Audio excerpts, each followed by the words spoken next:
Dalam dunia politik dan pemberantasan korupsi di Indonesia, seringkali satu kata yang terucap tanpa sengaja bisa membuka pintu bagi penyelidikan yang lebih dalam.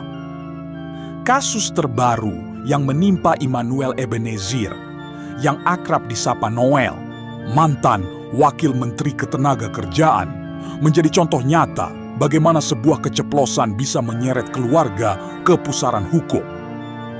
Noel, yang kini menjadi tersangka dalam dugaan pemerasan terkait penerbitan sertifikat keselamatan dan kesehatan kerja di Kementerian Ketenagakerjaan, secara tidak sengaja mengungkap peran anaknya dalam membawa pergi 3 mobil mewah dari rumah dinas. Hal ini tidak hanya menambah kompleksitas kasusnya, tetapi juga membuka kemungkinan pemanggilan anaknya oleh Komisi Pemberantasan Korupsi atau yang biasa disebut KPK. Semuanya bermula dari pemeriksaan Noel oleh KPK pada hari Selasa, tanggal 2 September tahun 2025. Saat itu, Noel menjelaskan bahwa anaknya dalam keadaan panik setelah mengetahui ayahnya ditetapkan sebagai tersangka, langsung membawa 3 mobil mewah tersebut, yaitu Land Cruiser, Mercedes-Benz, dan BEC, keluar dari rumah dinas. Noel menekankan bahwa tidak ada niat untuk menyembunyikan aset tersebut, dan ia berjanji akan mengembalikannya kepada KPK. Namun, hingga kini, hanya mobil Land Cruiser yang sudah diserahkan kembali, sementara Mercedes-Benz dan BEC masih dalam pencarian. Keceplosan ini, meski tampak sepele, sebenarnya mengungkap potensi keterlibatan keluarga dalam pengelolaan aset yang diduga terkait korupsi. Analisis atas kasus ini menunjukkan beberapa lapisan implikasi yang lebih luas. Pertama, dari sisi hukum, juru bicara KPK, Budi Prasetyo, telah menyatakan bahwa lembaganya terbuka untuk memanggil siapapun yang memiliki pengetahuan atau keterlibatan dalam kasus pemerasan ini. Anak Noel, sebagai pihak yang langsung berinteraksi dengan aset-aset mewah tersebut, berpotensi menjadi saksi kunci.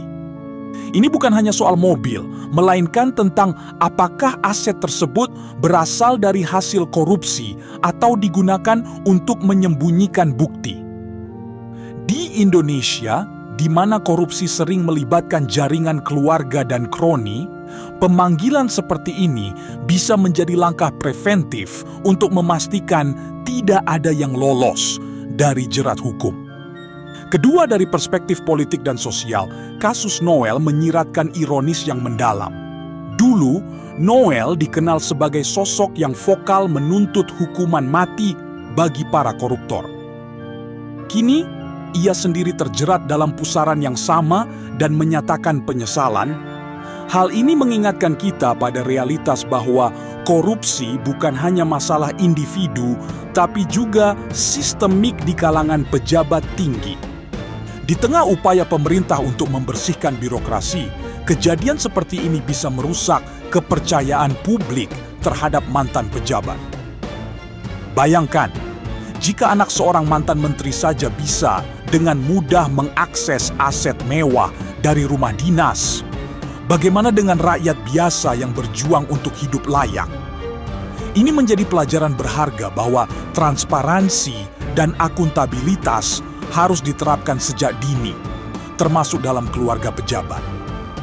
Lebih jauh lagi, analisis ini juga menyentuh konteks lebih besar pemberantasan korupsi di Indonesia.